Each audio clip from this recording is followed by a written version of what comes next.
Hi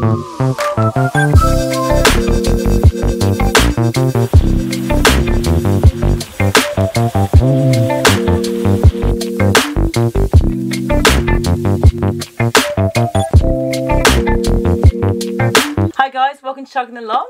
I'm Sam. And I'm Tim. And welcome to our channel and to our video today. So for those of you who left comments on our last video and our previous videos, thank you very much. And thanks for congratulating us also on our cruise anniversary. We might have enjoyed a glass or two of sherry. Yeah, we might have done. Yeah, we've got a message actually for the sherry haters out there. I think you need to have a long, hard look at yourself in the mirror and say, really, when was the last time I had a glass of sherry? And I don't just mean Christmas time when you take a sip and chuck the rest down the sink. When was the last time you really actually hashtag gave sherry a chance? Because that's what we're on about. That's what we're trying to change the world out here, aren't we? Yeah, well, I mean, we love sherry, but for those of you who are new to this channel, this isn't a sherry lovers channel. This isn't a sherry lovers video. This video is actually about narrowboating because we live on a narrowboat. So welcome if you are new to this channel. And for today's video, what we decided to do was to show you some of our footage from when we went on the Thames, didn't we? Yeah, we did. Yeah, and it was about 3 days. We did it took about 3 days to get through. Yeah, we went from Oxford to Reading, but in today's video we're just going to show you the first day, which was from Oxford to Abingdon. Yeah, which sounds quite short if you look at it on the map, and I think it was about 9 miles and 4 locks. Yeah, that's it, yeah. But the reason why we didn't want to do too much on the first day was because for novice boaters like us, we were a bit nervous about actually making the transition from canal to river. So we thought we'd do a shorter day and see how we actually would fare on that day.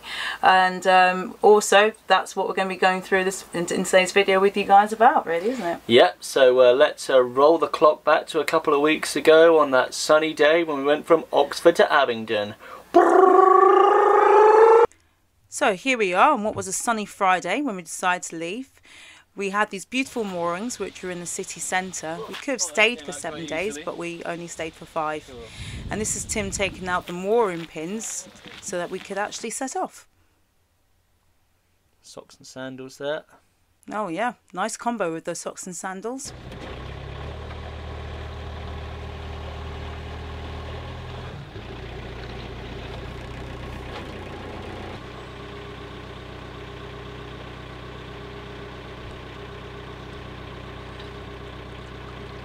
Lovely artwork on the bridge here. So yeah, now we're just cruising down through the city centre to College Cruises, which is actually a narrowboat holiday rental place. But we were actually going there just to top up our diesel and get a new bottle of gas. Our first bottle of gas lasted us 2.5 months, which was quite good. And here we are, double mooring to the side of another boat. First time we've done that. So here's me taking out the gas bottle here. As you can see, as I lift it up, I made a bit of a sloppy error. Hear that whack against the glass on the crutch cover there. That could have actually cracked it, so that's definitely something that I should think about next time. But here's the new bottle of gas, which we then went and put in there. I think you did really well putting this in, considering how heavy it was. And there it is. Touch it up later. So there's the diesel butt, a big old thing which we could go and fill up with. There's the gentleman that works there. It's really difficult to get the cap off. He said the only way to do it is with brute force and ignorance. So that was what we did. Here we are at Isis Lock. So this was the last lock on the Oxford Canal. You might remember this shot from one of our earlier videos that we did, showing you Oxford city centre. And for Isis Lock, I wanted to film me actually doing the lock, so I had to have the camera in one hand and the windlass in the other, which was all right. I think I did okay, but then it came to pushing it. To push this out of the way.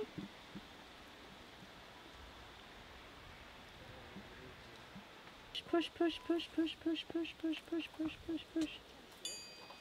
And here comes Marielle into the first of several locks on today's journey. There she goes. This one here, this is the last paddle we have to open before we actually go off into the Thames. Ooh, fun. The water goes! Push, push, push, push, push, push, push.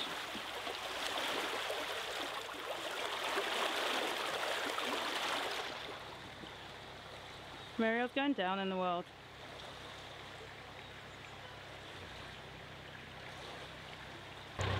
So once you actually exit the lock, you have to go into Sheepwash Channel, which connects the Oxford Canal to the River Thames. And you have to make a turn at this point, which Tim's demonstrating really well. I think he did really well making this turn. It was very smooth. So here we are now, just going past the old disused railway swing bridge, which actually used to go in to the now demolished Rooley Road Oxford station. Some information which I've just been storing in my big old brain, and I haven't just read that from Wikipedia.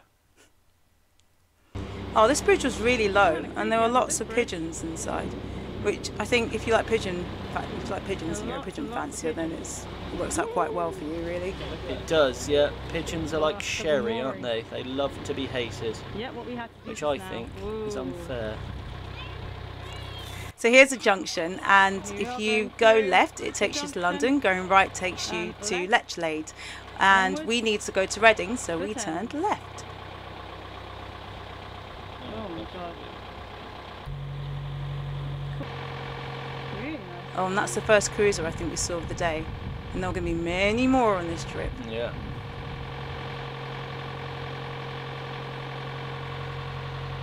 Oh, someone's been watching their Grand Designs there. Thank God it's not a bathroom.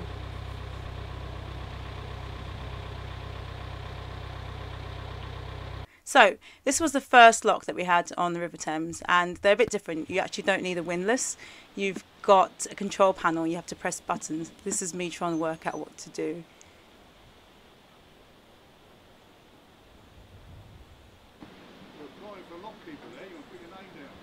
It was very confusing, but I think I did a good job, and I got a compliment of this man, so not too bad. Yeah, I think you start a new career. One other thing about this lock as well is that when you actually go on the Thames, you need a licence to cruise, and unfortunately our CRT licence doesn't cover us for cruising on the Thames. So when we got to that lock, we expected that there would be someone there who could actually take payment for the licence from us, which is what we read does happen. But unfortunately, we're guessing because of COVID, there was no one there. So we couldn't pay them. So what we did was we called up the environmental agency a few days later and paid over the phone. Doing really well, Skipper. Thank you.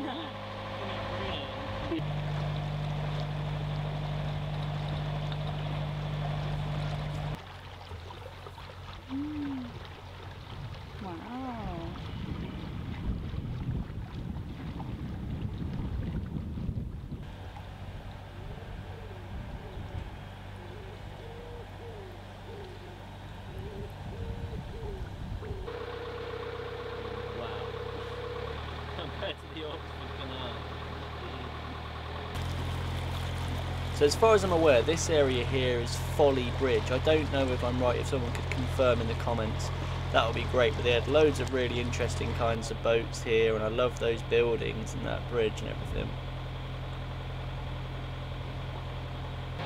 Just to see how wide this river actually is. I mean, this was your first impression of... Width. Yeah. Space.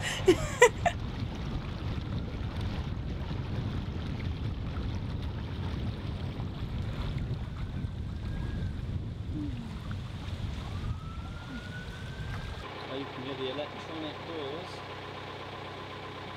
So this is us coming into our next lock. Wow. And I was quite lucky here because I got a bit of help. There was actually a lock keeper here, and he did all the work on the control panel. I just had to hold the centre. Normally you'd hold the front and the back line, but he said the centre was okay because it wasn't that deep, that lock.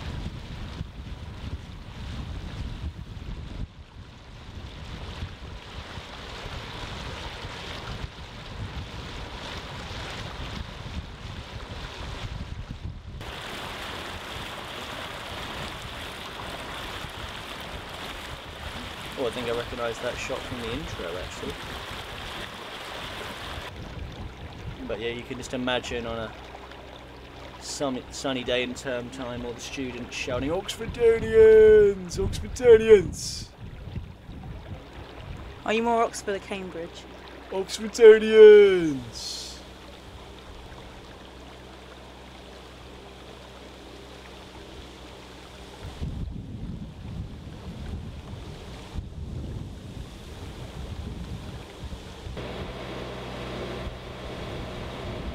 So you definitely feel as a narrowboat on this part of the Thames as a minority. Oh, but look, there's a narrowboat there. And it's moored up next to that lovely house? Boathouse? Yeah. Is that even a house or is it just a place to keep your boat?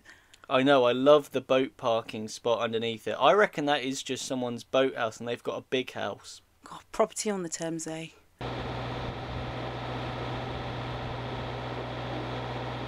We barely passed any boats all day.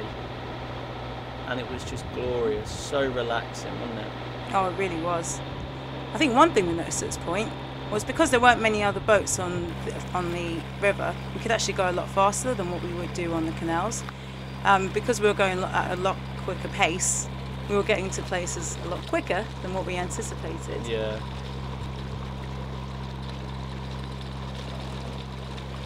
So yeah, here we are, there's people waving people on the side there. One thing we weren't sure, as you can see there, is what we would call wild mooring, which was mooring just out there, hammering in into the side of the river. That seemed quite scary to us.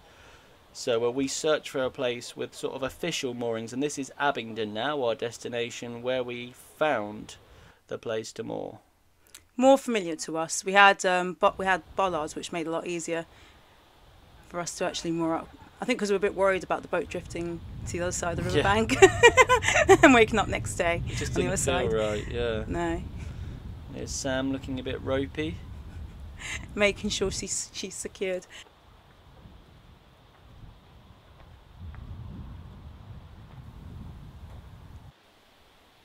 And this is the morning afterwards now. So this morning our boat is facing this way because when we parked it up we had to go round because we didn't realise there was a parking space, so we turned around, and now this morning we've got to go and turn it round again. We're in Abingdon and we're going to go and meet my brother in what's the town called just after here with the Culham. Culham, yeah, he's getting the train up and we're going to go meet him at Culham. So take the centre line off. Okay, that goes up there, like that.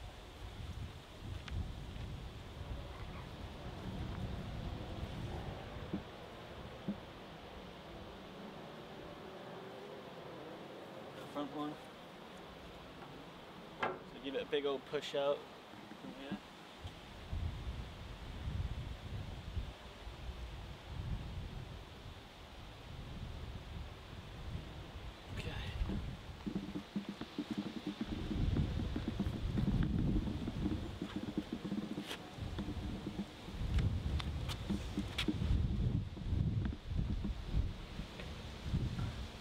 So if we pull in the back, you watch it swing out there. Ah, we're just waiting for it to swing around. Yeah, it should.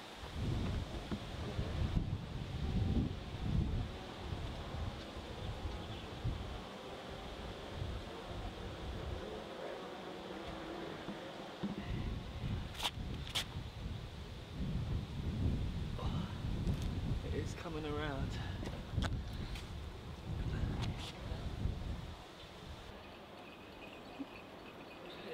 No idea if this is the right thing to do. Not even. Look at that.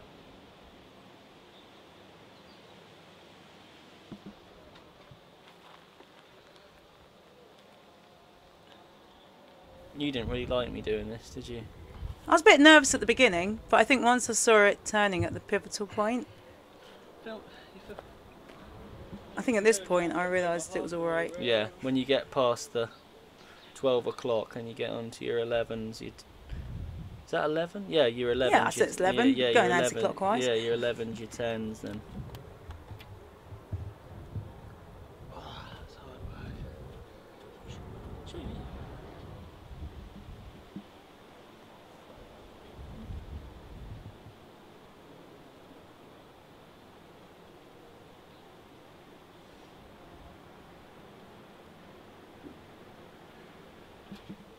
that is how you turn a boat round.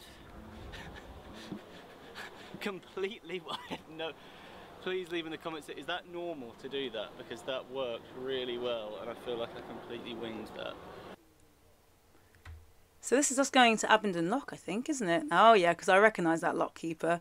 We had him the day before, but this time he was wearing a shirt. Yeah. It looks more official.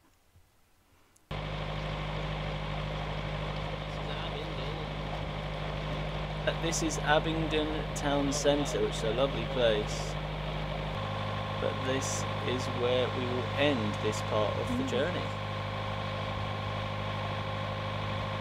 Okay, so that is it. That is the end of the first part of our Thames journey. But you want to come back next week where we did the second part, which we filmed over 2 days between Abingdon and Reading. It's very spicy indeed because me and my brother actually invent a Thames triathlon.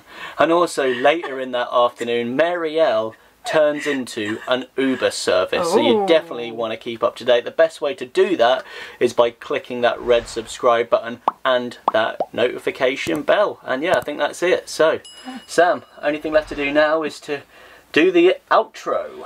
I don't do the outro. You do the outro usually. Yeah, okay, that's fine. Yeah, I do the outro. Really well. So you have to remember, no matter what you do in life, guys, you have to remember to keep